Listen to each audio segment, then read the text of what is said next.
Այսօր կխոսենք վարկագծային ֆինանսներից։ Վարկերի դեպքում օրինակ հաճախ մարդիկ խուսափում են ավելի ցածր տոկոսով վերաֆինանսավորել իրենց վարկերը։ Առաջի հոգեբանական էֆեկտը, այսպես ասած, խարսխման էֆեկտն է, ինչպեսի լուծում կամ հակաքայլ կամ հակաթույն կարող ենք ունենալ այս վիճակում։ Ողջույն սիրելի ունկնդիրներ։ Բարի գալուստ Պարզից պարզ պոդքասթ։ Յուրաքանչյուր էպիզոդում ներկայացնում ենք բարդ ֆինանսական հասկացություններ եւ տալիս գործնական խորհուրդներ։ Շնորհակալություն եմ հայտնում Արարատ բանկին քաղաքացու ֆինանսական գրագիտությունը կարևորելու եւ մեր հաղորդումը հովանավորելու համար։ Բանկի աջակցությամբ մենք ստեղծում ենք որակյալ կրթական բովանդակություն, որը կօգնի ձեզ կայացնել խելացի ֆինանսական որոշումներ։ Շարունակեք հետևել Պարզից պարզ պոդքասթին, որպեսզի միասին կառուցենք ֆինանսապես ավելի գերագետ հասարակություն։ Արժանորդագրվեք, սեղմեք զանգի կոճակը, որպեսզի բաց չթողնեք մեր պարբերական տեսանյութերը։ Ինչպես եւ խոստացել էի նախորդ անգամ, այսօր կխոսենք վարկագծային ֆինանսներից։ Վարկագծային ֆինանսները եւ վարկագծային տնտեսագիտությունը համեմատաբար նոր ուղղություններ են։ Հավանաբար տնտեսագետները մեզ մարդկանց վերաբերվել են որպես ռացիոնալ էակների եւ բոլոր տնտեսագիտական տեսությունները կառուցվել են մարդու ռացիոնալ վարկագծի վրա։ Պարզ ասած, եթե օրինակ ապրանքի գինը բարձրանում է, մարդիկ ավելի քիչ են գնում, եթե ապրանքի գինը իջնում է, ավելի շատ են ձեռք բերում։ Բնականաբար կան ապրանքներ, որոնք ավելի, այսպես ասած, գնի նկատմամբ էլաստիկ են, կան պակաս էլաստիկ, այսինքն ավելի շատ են գների տատանումները վերում պահանջարկի փոփոխությունների կամ պակաս։ Ամերիկյան հեղինակներ Դանիել Կանեմանը եւ Ամորտ Տվերսկին գրեցին մեր ուղեղի կառուցվածքի մասին գիրք, մասնավորապես, որ մենք երկու պայմանական ռեժիմներում ենք մտածում՝ արագ եւ դանդաղ, գիրքը կոչվում է Մտածել արագ եւ դանդաղ։ Այդ գիրքը հիմք հանդիսացավ բազմաթիվ այլ հետազոտողների համար որպես սկզբնակետ եւ Չիկագոյի համալսարանի պրոֆեսոր Ռիչարդ Տալերը նաեւ Կասաստեյնի հետ գրեց գիրք, որը կոչվում է անգլերեն Nudge, թարգմանաբար նշանակում է թեթև հպում կամ հրում, որի հիման վրա Տալերը ստացավ Նոբելյան մրցանակ տնտեսագիտության ոլորտում։ Ըստ էության Տալերը մարդկանց մեզ բաժանում է երկու պայմանական խմբերի, նրանք մեզանից, որոնք ավելի ռացիոնալ են, եւ մեկ ավելի շատ մեծ խումբ, որոնք որոշումները իրականում ռացիոնալ չեն կայացնում, այլ տարբեր հուզական, էմոցիոնալ գործոնների հիման վրա են կայացնում եւ արդյունքում ծնվեց եւ վարկագծային տնտեսագիտությունը եւ վարկագծային ֆինանսները եւ գրքի կարևոր կիրառություններից մեկը նա էր, որ մասնավորապես հանրային կառավարման ոլորտում հանրությանը վերաբերող որոշումներում ինչպես կարող են կառավարությունները ավելի խելացի գերագետ որոշումներ նախագծել, հաճախ նաև այսպես ասած լռելային կամ դեֆոլտ տարբերակներով, որպեսզի այն մարդիկ, որոնք ժամանակ չունեն, ցանկություն չունեն կամ այլ պատճառներով պատրաստ չեն վերլուծելու եւ ռացիոնալ որոշումներ կայացնելու,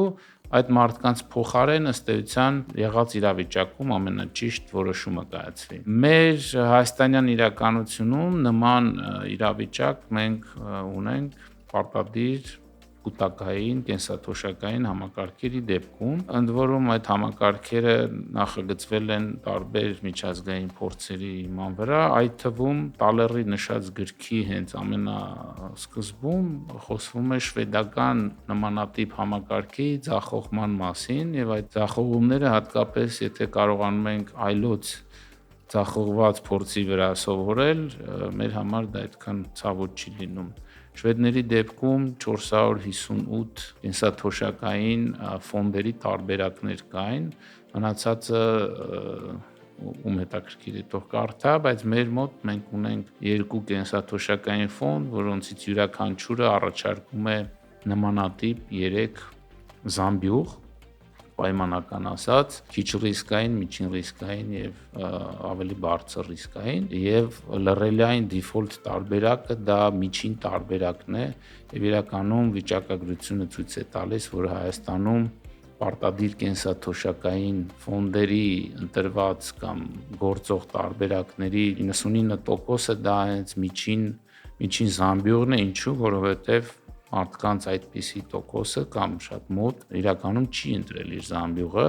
եւ շատ քչերն են, որ ընտրել են կամ պակաս ռիսկային կամ ավելի ռիսկային, պակաս ռիսկայինը դա ֆիքսված եկամտաբերությամբ ֆոնդն է եւ ավելի ռիսկայինը դա չեմ սխալվում հավասարակշռված ֆոնդն է։ Այս նախաբանը իրական վերաբերում է ընդհանրապես վարկագծային ֆինանսներին, կարծում եմ մի քանի հաղորդում կունենանք այս թեմայով։ Այսօր մենք կխոսենք ուղեղի խաբկանքների եւ դրա արդյունքում կատարվող ֆինանսական սխալների մասին։ Իրականում նախորդ հաղորդման մեջ մենք խոսեցինք ամանորյա ճնշումների, ամանորյա գնումների ժամանակ կատարվող սխալներից, դրանք եւս կապված են հոգեբանության եւ վարքագծի հետ։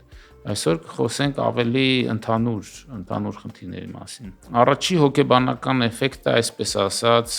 խարսխման էֆեկտն է, այսինքն, երբ որ մենք տեսնում ենք թիվ, մեր ուղեղը տեսնում է թիվ, առաջին տեսած թիվը կպնում է մեր հիշողությանը կամ խարսխվում է մեր հիշողության մեջ եւ ֆինանսական եւ ոչ ֆինանսական ընկերությունները շատ լավ դրա մասին տեղյակ են եւ նրանք փորձում են իրենց մարքեթինգային արշավները կառուցել նմանատիպ իրավիճակները հաշվի առնելով։ Օրինակ, եթե մենք տեսնում ենք, որ զեղչերը մինչև 70% են կամ վարկի տոկոսը սկսած 10%-ից է, այդ երկու դեպքում էլ մեր մոտ տպավորվում են այդ թվերը։ Իրականում հետո մենք հայտնաբերում ենք, որ գուցե շատ քիչ ապրանքների զեղչեր էին 70, մնացածները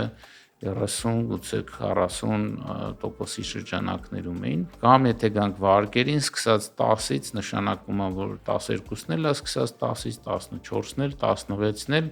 բայց առաջին տեսած թիվը ավելի տպավորվում է մեր մոտ։ Նաև օրինակ շատ ընդունված է Ամերիկայում եւ նաև Եվրոպայում, որ գները գրում են օրինակ 9.99, ոչ թե 10, 15.99, ոչ թե 16։ Ինչու՞, որովհետև այդ առաջի թիվը մեր մոտ տպավորվում է, իսկ 99-ը մենք չենք կլորացնում վերև, այսինքն 9.99 չենք համարում 10, այլ մեր մոտ տպավորվում է 9 թիվը։ Ինչու՞մ է դրա վտանգը, որ մենք ենթաօպտիմալ կամ ոչ օպտիմալ որոշում կկայացնենք, հաշվի առնելով, որ մեր ուղեղը ավելի վաճառողի համար ավելի ձեռնտու եւ մեր համար ավելի պակաս ձեռնտու թվի վրա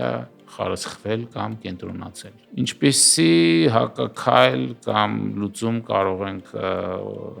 ունենալ այս վիճակում, եթե օրինակ խոսքը գնում է սկսած 10-ից կամ մինչև 70, այդ դեպքում ոչ թե պետքա կենտրոնանանք մեկ թվի վրա, այլ փորձենք հասկանալ միջակայքը 10-ից մինչև ինչքան, եթե դա օրինակ վարկի տոկոս է, կամ եթե զեղչերի մասին է մինչև 70 ինչքանից, 30-ից մինչև 70 եւ ավելի շատ 30-ի շրջակայքում, թե օրինակ 50-ից մինչև 70 եւ արդյունքում միջակայքի մասին մտածելը մեզ թույլ է տալիս ավելի ռացիոնալ որոշում կայացնել, ավելի վերլուծական մոտեցում ունենալ։ Հաջորդ հոգեբանական էֆեկտը, որի մասին խոսենք, կոչվում է կորուստի վախ։ Հայտնի հոգեբանության մեջ, որ մարդիկ ավելի շատ վախենում են ինչ-որ բան կորցնել, ավելի շատ վախենում են ունեցածը կորցնել կամ ընդունել իրենց սխալը, քան որևէ նոր բան ձեռք բերել, նոր փորձառություն, նոր գիտելիք, ավելի դրական, որպես կանոն բացասականը ավելի մեծ ազդեցություն ունի մեր վրա, նաև այդ պատճառով հաճախ բացասական նորությունները ավելի տպավորվում են մեր մոտ, դա էլ իմանալով օրինակ լրատվամիջոցները հաճախ փորձում են բացասական նորությունները, սկանդալների կամ սենսացիաների տեսքով մեզ հրամցնել։ Փորձնելու վախը նաև արտահայտվում է նախկինում կայացրած ֆինանսական որոշումների մեջ, երբ օրինակ ինչ-որ մեկը ձեռք է բերել կրիպտո արժույթ բավականին թանկ գնով, շուկայում գները իջել են, բայց մենք չենք ուզում դուրս գալ այդ շարունակվող միտումից, ենթադրենք գները իջնում են, կարող է լինել կրիպտո արժույթ, կարող է լինել որևէ ընկերության բաժնետոմս, կամ կարող է լինել անշարժ գույք, ամեն դեպքում հույս ենք փայփայում, որ գները կվերադառնան իրենց նախնական կետին եւ մենք մեր կորուստը կվերականգնենք։ Վարկերի դեպքում օրինակ հաճախ մարդիկ խուսափում են ավելի ցածր տոկոսով վերաֆինանսավորել իրենց վարկերը, թեև տեսնում ենք, որ տարբեր բանկեր ժամանակ առ ժամանակ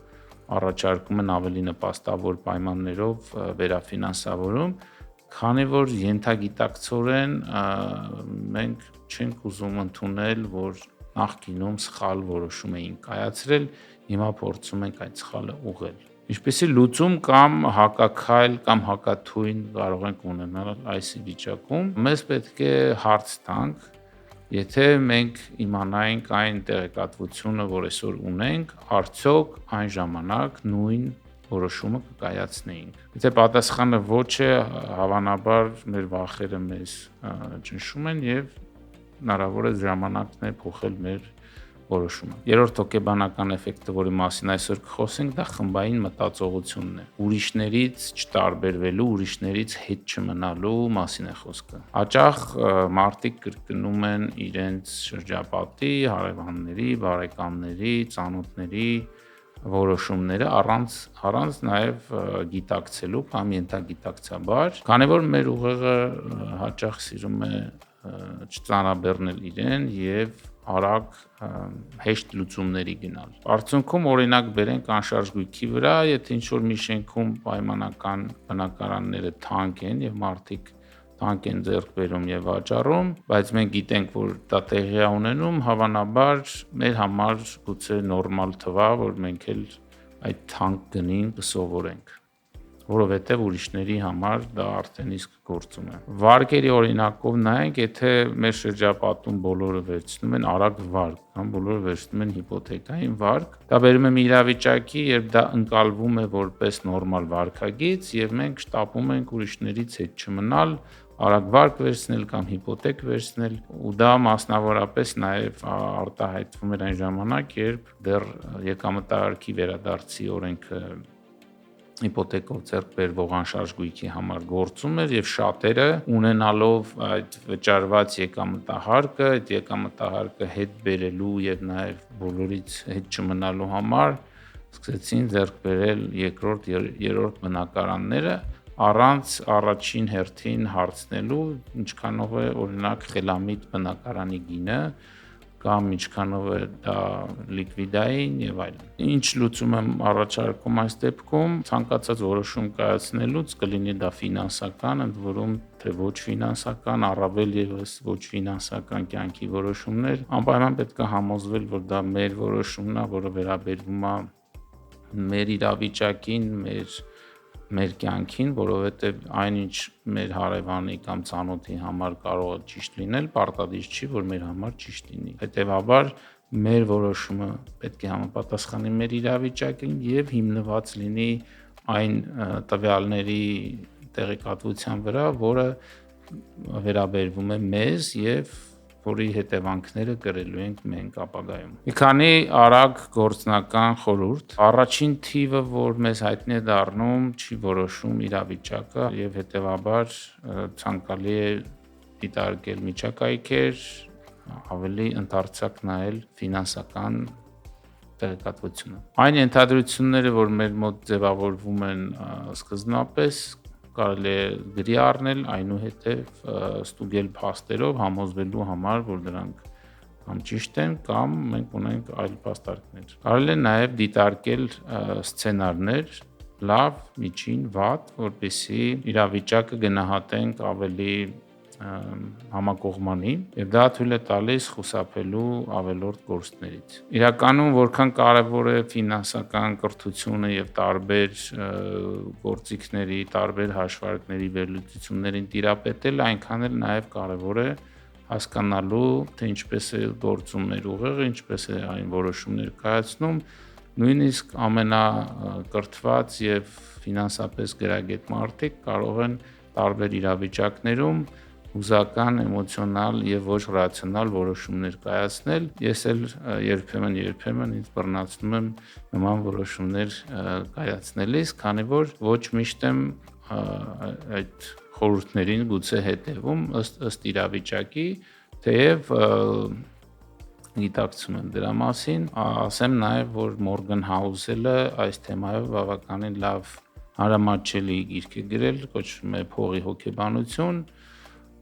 որտեղ նա կապում է մեր հոգեբանությունը տարբեր իրավիճակների հետ եւ լավ պարզ հարամատչելի խորհուրդներ է տալիս։ Եվս մեկ գիրք նա այս վերջերս է գրել, որը կոչվում է Փողի ծախսելու արվեստը, կարելի է ասել առաջինին փող լրացնող գիրք է, առաջինը ավելի շատ խնայողությունների եւ վաղվա մասին մտածելու մասին է, իսկ երկրորդ գիրքը ավելի շատ ինչպես ծախսել գումարները, որպեսզի դրանից մեր կյանքը ավելի